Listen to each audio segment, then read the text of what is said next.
দেখে থাকেন তাহলে দেখেন, আমি আপনাকে দেখাচ্ছি। ওনার নাম বাংলাদেশের সদ্য পালিয়ে যাওয়া ফেসিজমের অন্যতম রূপকার, fascist, the most brutal head of state we have ever seen in the history of our country. Both hands and entire body is full of blood of our kids.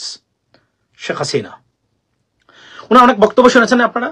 উনি দেশের কোন কারোর জন্য, ছেলের জন্য কিছু করেন নাই, মেয়ের জন্য কিছু করেন নাই, শুধু বাংলাদেশের মানুষের জন্য করেছেন। কি করেছেন?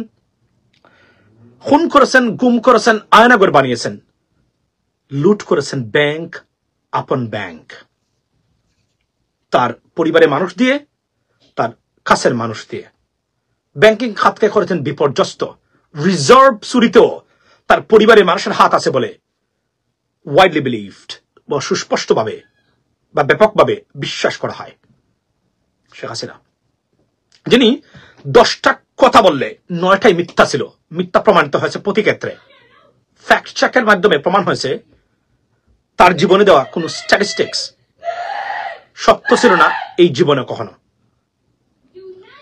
কোন দিনই সত্য ছিল না। অর্থাৎ উনি যা বলতেন আজ পর্যন্ত অ্যাকুরেট একটা ইনফরমেশন বা statistics about anything about Bangladesh উনি দিতে পারেন না, সক্ষম না। আমি চ্যালেঞ্জ দিয়ে বলছি, if you can prove me I'm wrong what I'm saying right now. উনার জীবনে উনি যত তথ্য দিয়েছেন, তথ্যের উনার সবচেয়ে বড় আপনার অযোগ্যতা ছিল। যাই দিয়েছেন দু একবার সত্যের ধারে কাছে নয়, মিথ্যা, বানোয়াট, প্রপাগান্ডিস্ট তথ্যগুলো উনি দিয়ে থাকতেন বাংলাদেশের মানুষকে। বিষ ছড়াতো তার বক্তব্যে, poisonous speeches upon speeches laid out before the people, very divisive rather than very divisive. এই হচ্ছিল আমাদের সাবেক প্রধানমন্ত্রী। Consequently, she destroyed herself, her regime, her dynasty, the future of Awami League's politics in Bangladesh. Today, they laid out that the Awami League will be banned until they find out what kind of crimes they committed and until the justice being served. সেই পর্যন্ত বিচার, ফেসিবাদের বিচার বা ফেসিজমের বিচার হওয়ার আগ পর্যন্ত বাংলাদেশে রাজনীতি করতে পারবে না Awami League. That's what exactly they said. Asif Mahmud, doctor Mahmud Yunus বলেছেন আপনি রাজনীতি করতে পারবেন, তবে যতক্ষণ পর্যন্ত আপনি আপনার অপরাধের বিচার শেষ না হয় করতে পারবেন। এবং যারা এখানে তাদেরকে পুনর্বাসিত বা রিহেবিলিটেট করার চেষ্টা করবেন, বিপদ তাদের জন্য। সো দেয়ারফর বাংলাদেশে আওয়ামী লীগের রাজনীতি for the moment completely banned, ladies and gentlemen. That's the good news for the people of Bangladesh and bad news for Awami Leagues, the most ignorant people. যারা মনে করেছেন আবার ফিরে আসবেন কাক হয়ে, চিল হয়ে, ওই কবিতার মতো। It's not going to happen in Bangladesh anymore. It's done. Over for the moment. Ban করেন নাই, but it is unofficially one kind of banned forever. বক্তব্য যেটা সেটা হলো উনার বক্তব্যগুলো, একটা বক্তব্য শুনে আসি। উনি প্রায় সময় বলেন আমি কিছুই করি নাই। আজকে ব্যাংক লুটপাট, শেয়ার মার্কেট লুটপাট, রিজার্ভের টাকা লুটপাট থেকে শুরু করে সব জায়গাতে উনি জড়িত, ওনার পরিবার জড়িত। বাদ যায়নি রাজুকের প্রকল্প থেকে জমি নেওয়াও। 60 কাঠা জমি নিয়েছেন নামমাত্র মূল্যে, অতি গোপনে। এটাকে রাষ্ট্রীয় গোপনীয়তা বা আমরা আমেরিকার ভাষায় এটাকে বলে ক্লাসিফাইড ডকুমেন্টস। ক্লাসিফাইড, যেটাকে বলে classified means is only authorized personnel can see, watch it or can review, otherwise no one can even touch this. Classified documents, it is the a crime against the United States government or United States of America. That's how it is, federal crime. বক্তব্যটা শুনে আসি। আজকের প্রত্যেকটা জায়গাতে 60 কাঠা জমি অত্যন্ত গোপনে ওনার পরিবারকে দেওয়া হয়েছে। তার লুভ লালসা, কাঙ্গালিপনা, দুর্বৃত্তান কত প্রকার কি তার একটা সুস্পষ্ট উদাহরণ চিহ্ন আপনাদের সামনে একটা প্রমাণ করে গেলাম। শুনেন কি বলতো। কিছু করিনি, যেটুকু করেছে দেশের মানুষের জন্য। এগুলো ঠিক চাওয়ার মধ্যে পড়ে না সম্ভবত। আচ্ছা, এখানে যুগান্তর পত্রিকাতে আসছে যে শেখ হাসিনার আপনার 60 কাঠা হাসিনা পরিবারের 60 কাটা প্লট যেটা আজকে বের হয়েছে, এখানে প্রত্যেকটা জায়গাতে এখানে আছে। সুতরাং এই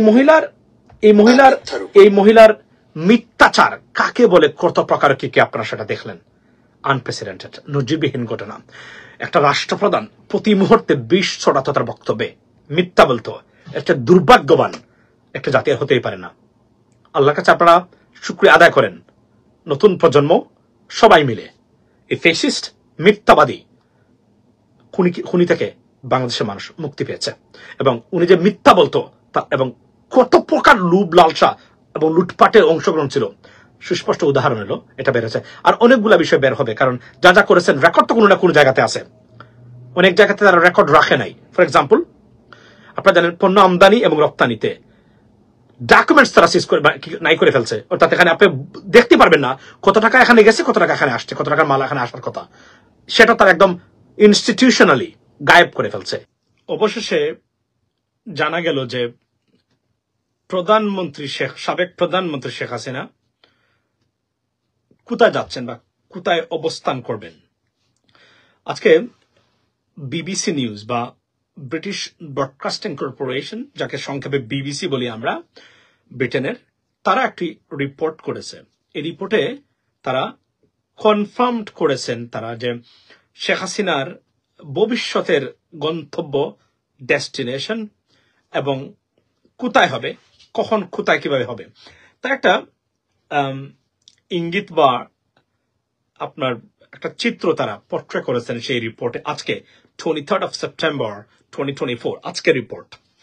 এই রিপোর্টসে তারা রিপোর্টার্স হচ্ছেন Anbarasan Ethirajan and Vikas Pandey, BBC London and Delhi, দুজন কন্ট্রিবিউটার্স বা রিপোর্টার্স, তারা এই রিপোর্টটা তৈরি করেছেন এবং শেখ হাসিনার ভবিষ্যৎ এবং শেখ হাসিনা নিয়ে জটিলতার একটা স্বরূপ তারা এখানে ডেমনস্ট্রেটেড। সেখানে হেডলাইনটা হচ্ছে যে এখানে বলা হচ্ছে যে বাংলাদেশে যাকে দাঁড়ায় কেউ নিচ্ছে না শেখ হাসিনাকে, বিপদে India's Bangladesh dilemma, what to do about Sheikh Hasina. এবং এই আজকের আমার স্ক্রিনে নিশ্চয় আপনারা দেখতে পাচ্ছেন এই রিপোর্টটা তারা করেছেন শেখ হাসিনাকে নিয়ে। এবং তারা এখানে বলছেন যে এই আপনার সাডেন যে আউটবাস্ট বা যে প্রাইম মিনিস্টার শেখ হাসিনাকে যা আপনার আউস্ট করা হয়েছে, এটা ভারতের জন্য কতটা বিপদগ্রস্ত বা বিপদের সম্মুখীন খবর নিয়ে এসেছে। কারণ শেখ হাসিনাকে আপনার তাড়িয়ে দেওয়ার পরে উনি ভারতে গেছেন এবং এই ভারতে তার থাকাটা এখানে বাংলাদেশ ভারত সম্পর্কে কতটা প্রভাব বা আপনার আসতে পারে তার একটা নমুনা তারা এখানে তুলে ধরেছেন। এবং এই রিপোর্টে তারা শেখ হাসিনাকে যে একচ্ছত্র বা আপনার ওয়ান সাইডেড সাপোর্টস ইন্ডিয়া করেছেন, সেটা বাংলাদেশিদের কতটা অ্যাঙ্গার করেছে সে রিপোর্টটা তারা দিয়েছেন। এবং সেখানে তারা রিসেন্ট ফ্লাড হয়েছে, সেখানে বাংলাদেশি মানুষের যে অ্যাঙ্গার, অর্থাৎ কি ধরনের ক্ষুব্ধ বাংলাদেশি মানুষ তারা ভারত বিদ্বেষী কেন হয়েছে, তারও একটা আপনার বিস্তারিত তুলে ধরেছেন এই রিপোর্টে। রিপোর্ট হচ্ছে India's Bangladesh dilemma, what to do about Sheikh Hasina. এই রিপোর্টটাই বিভিন্ন চ্যানেলে বিভিন্নভাবে একটু চেঞ্জ করে তারা হেডলাইনটা চেঞ্জ করে বিতর সমান, বডি ইজ দ্য সেম, তারা দিয়েছেন আজকে। এবং এখানে একটা কনফার্মেশন তারা দিয়েছেন বিবিসি, এবং উই হ্যাভ টু আপনার টেক ইনটু অ্যাকাউন্ট, বিকজ এটাই হলো চূড়ান্ত একটা মানে information about her asylum process. সেখানে প্রথমে শুরু করেছেন, it's been nearly a month since former Bangladeshi Prime Minister Sheikh Hasina hurriedly landed at a military base near Delhi after a chaotic exit from her country. And Sheikh Hasina's dramatic ouster on 5th of August followed weeks of student-led protest, which spiraled into deadly nationwide unrest. She was initially expected to stay in India for just a short period of time, but reports say her attempts to seek asylum in the United Kingdom, the US and the UAE have not been successful so far. সুতরাং এই রিপোর্টে কিন্তু তারা বলছেন যে অর্থাৎ ভারতে এই উনার যে ড্রামাটিক আপনার যে পালিয়ে যাওয়া বা পদত্যাগ, এরপরে শেখ হাসিনা ভারতে এসেছিলেন for a short period of time, যেটা উনি বলছিলেন ভারতকে যে she has to stay for a shorter period of time and then she will move somewhere else after staying some times, but that didn't happen. Now গলার কাটা ভারতের জন্য শেখ হাসিনা, এবং এখানে ক্লিয়ারলি বিবিসি আজকে বলেছে যে উনার যে অ্যাসাইলাম প্রসেস বা asylum application in the United Kingdom, in the United States, and in the Arab Emirates have been denied or rejected. এখানে জয় যে এখানে উনার পুত্র জয় যে আসলে একজন মিথ্যাবাদী লোক বা লায়ার, সেটা আবার প্রমাণ করলো বিবিসি। ভদ্রলোক কিন্তু বলেছিল যে তার মা কোথাও অ্যাপ্লাই করেন নাই, এটা মিথ্যা তথ্য। But BBC confirm today that এই 3টা দেশে আপনার উল্লেখিত অ্যাসাইলাম প্রসেস বা অ্যাসাইলামের যে প্রচেষ্টা শেখ হাসিনা করেছিলেন সেটা রিজেক্টেড হয়েছে বা ডিনাইড। দেয়ারফর অর্থাৎ উনার এখন বাকি যে দেশ, অন্য দেশগুলোকে উনি করেছিলেন, অন্য আরো যে রিপোর্ট তারা বলছে যে এটাও আনসাকসেসফুল, কেউ জানায়নি শেখ হাসিনাকে কেউ নেবে বলে। সো এই রিপোর্টটাতে অনেকগুলা বিষয় তুলে ধরা হয়েছে আপনার এবং আরো একটা বিষয় তুলে ধরেছে যে the pro democracy icon who became an autocrat, তারও একটা রিপোর্ট তারা এখানে তুলে ধরেছেন শেখ হাসিনা বিষয়। অর্থাৎ আজকে যদি এই রিপোর্টটা আজকে আমি দেখি, আপনাকে আমি একটা উদাহরণ দিতে চাই, সেটা হলো আপনার এই রিপোর্টটা কত জায়গাতে তারা কিভাবে তারা প্রকাশ করেছেন সেটা বলছেন। বিবিসি বলছে শেখ হাসিনা বাংলাদেশ আপনার style serious threat for India Bangladesh dilemma what to do next. India face diplomatic dilemma as Sheikh Hasina's asylum process applications in some countries are rejected. So these are the headlines. 3 থেকে 4টা আরেকটাতে লিখেছে, আপনাকে আমি বলি। আচ্ছা, এটাই সুতরাং অর্থাৎ এটা বাংলা শানে নজুল বা প্যারাফ্রেজ যদি আমি করি, সেটা হলো কেউ নিচ্ছে না শেখ হাসিনাকে, ভারতের জন্য গলার কাটা হয়ে দাঁড়িয়েছেন শেখ হাসিনা।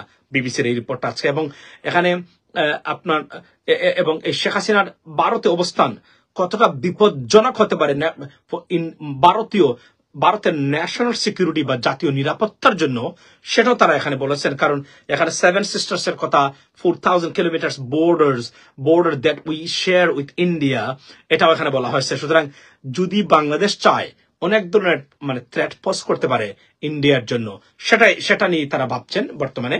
এবং এই শেখ হাসিনার অবস্থানটা কতটা বিপজ্জনক তার একটা সুস্পষ্ট উদাহরণ, এবং বাংলাদেশি মানুষের ঘৃণার জায়গা শেখ হাসিনার প্রতি। দেয়ারফর কনসিকুয়েন্টলি এই ঘৃণাটা কিভাবে ভারতের প্রতি ট্রান্সফার হয়েছে সেটার একটা নমুনা তারা এখানে তুলে ধরেছেন। এবং অর্থ হলো কেউ নিচ্ছে না শেখ হাসিনাকে, ভারতে থাকতে হবে শেখ হাসিনাকে। দুটো পথ খোলা তার, হয় ভারতে থাকা, না হয় বাংলাদেশে তাকে ফেরত পাঠানো। দেখা যায় ভবিষ্যতে কি হোক। এবং জয় যে মিথ্যা বলেছেন, আবার রিপিট করতেছি আমি উনার মাকে নিয়ে, যে উনি কোথাও অ্যাসাইলাম করেন নাই, that's not true. She tried her best almost in every country, but they rejected her. To be a refugee in those countries, ladies and gentlemen. এবং এটা তার একটা জিনিস সুস্পষ্টভাবে বলতে চাই নতুন প্রজন্মের রাজনীতিবিদ যারা আছেন, আপনার সময় আপনি যদি অ্যাবিউজ করেন, আসসালামু আলাইকুম প্রিয় দর্শক শ্রোতা, ইতিমধ্যে স্বরাষ্ট্রমন্ত্রী মুখ খুললেন। তিনি বলছেন প্রশাসনের রোগ হলো দলীয় নেতাকর্মীদের তেল দেওয়া। স্বরাষ্ট্র উপদেষ্টা লেফটেন্যান্ট কর্নেল জেনারেল অবসরপ্রাপ্ত জাহাঙ্গীর আলম চৌধুরী বলছেন, আমাদের প্রশাসনের একটি রোগ জারি হয়ে আছে, তা হলো ক্ষমতায় কে আসতে পারে সেই বাস্তবতা থেকে সে দলের নেতাকর্মীদের আগাম তেল দেওয়া। শনিবার 1 মার্চ কক্সবাজার জেলা প্রশাসকের সম্মেলন কক্ষে স্বরাষ্ট্র ও কৃষি মন্ত্রণালয়ের কর্মকর্তাদের সঙ্গে মত বিনিময় শেষে সাংবাদিকদের ব্রিফিংয়ে তিনি একথা বলেন। স্বরাষ্ট্র উপদেষ্টা বলেন, আমরা কোনো দলের বদান্যতায় কাজ করছি না, দেশের কল্যাণে যা যা করণীয় তাই করা হচ্ছে। প্রশাসনের কাউকে কোনো দপ্তর থেকে বলে দেওয়া হয়নি অমুক দলের লোকজনকে সহানুভূতি দেখাতে। তিনি বলেন, বিগত কয়েক বছরে মিয়ানমার অভ্যন্তরে চলমান সংঘাতের জেরে